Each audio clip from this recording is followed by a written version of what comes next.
morning, everyone. You're watching our daily Facebook Live broadcast from the Reuters New Delhi newsroom. I'm David Amal Soma, and with me is Douglas Basvine, our Delhi bureau chief, with whom I'll be discussing the day's top headlines. First up, Donald Trump.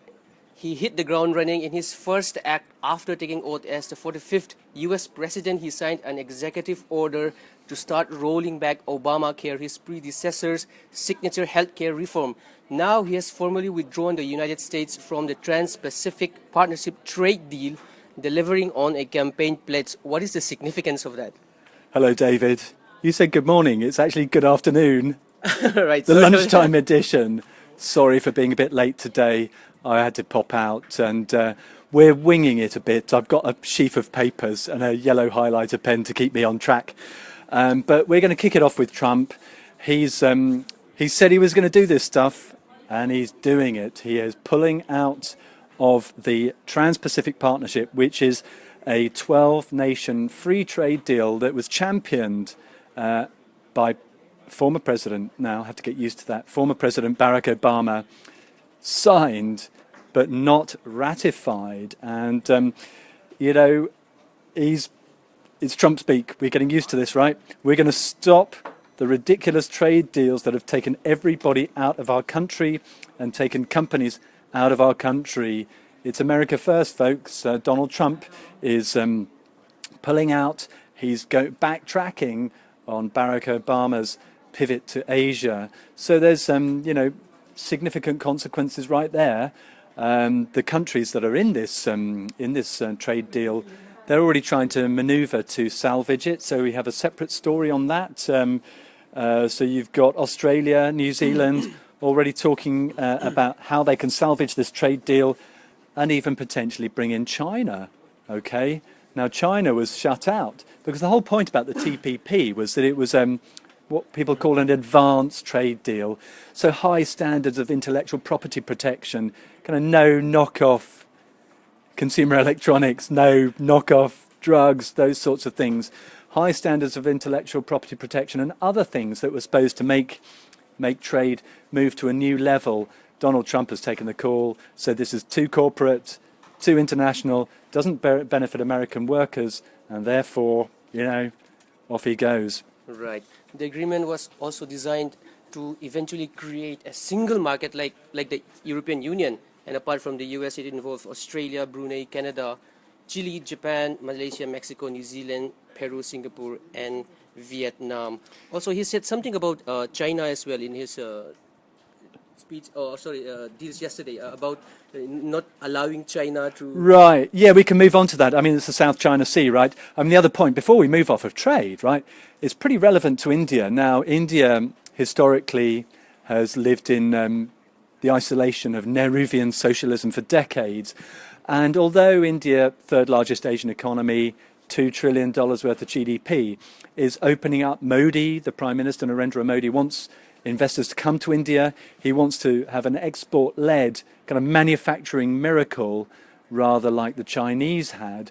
And but India was not in the TPP, nor was it really involved in any of the China-led trade groups. There's one called the RCEP. I can't remember what it stands for.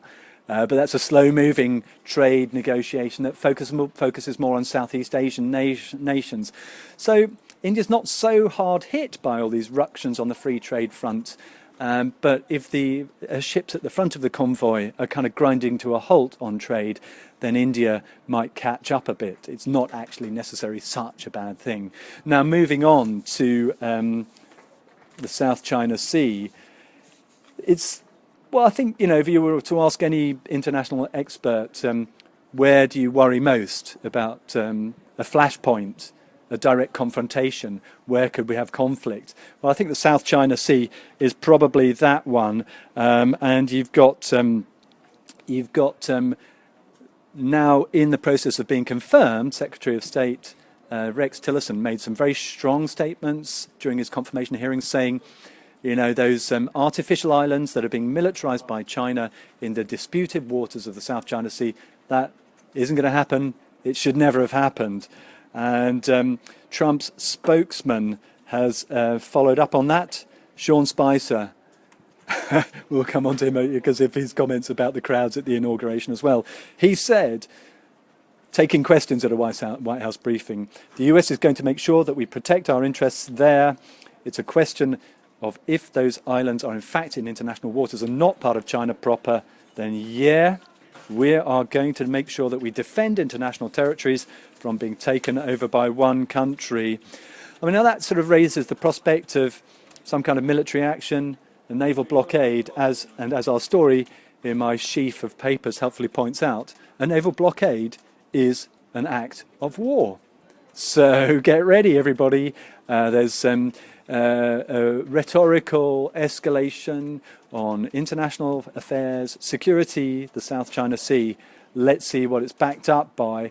But certainly China, Beijing, has been pretty strong in its reaction so far to this Trumpian diplomatic rhetoric. All right, and staying on with Trump, let's talk about that picture, the picture that lit up social media and settling the White House.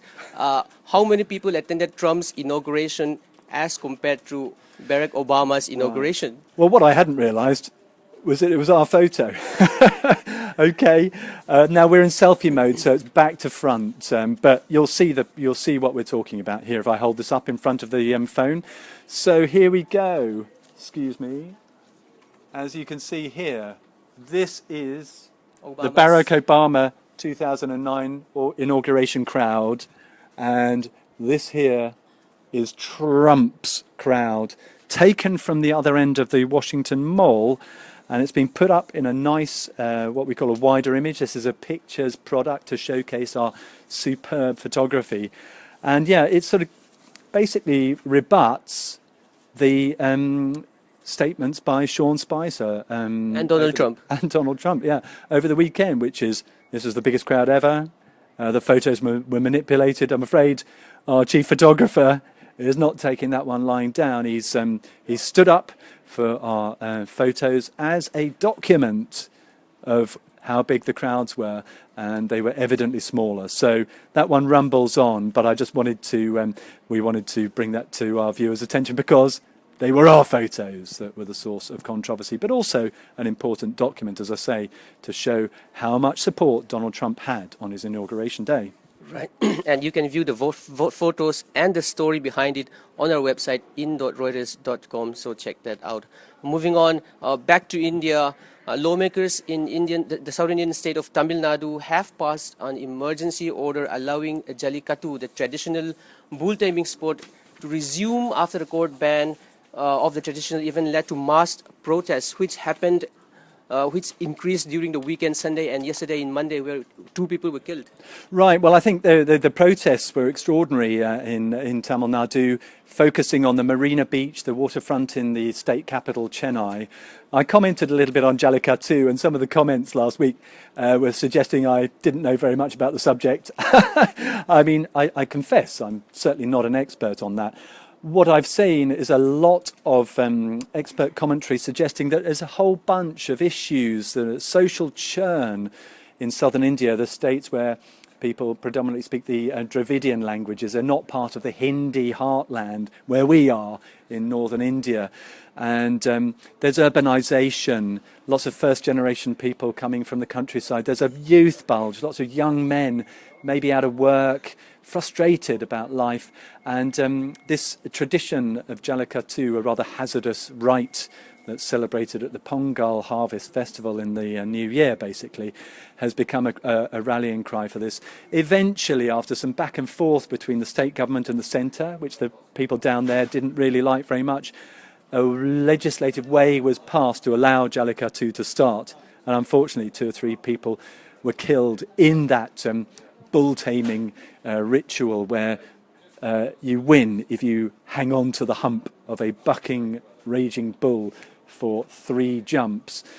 So, yeah, these protests were broken up last night. They had been peaceful, and we haven't reported on this, but the TV channels were lit up last night with videos handheld videos taken by people in homes and bystanders, showing that quite possibly police were torching auto rickshaws, cars, huts, that sort of thing. So it appears quite possible that there was a police provocation to make it look as though the protesters, who had until then been peaceful, had overstepped the mark. Things then got a bit nasty. There was stone throwing, etc.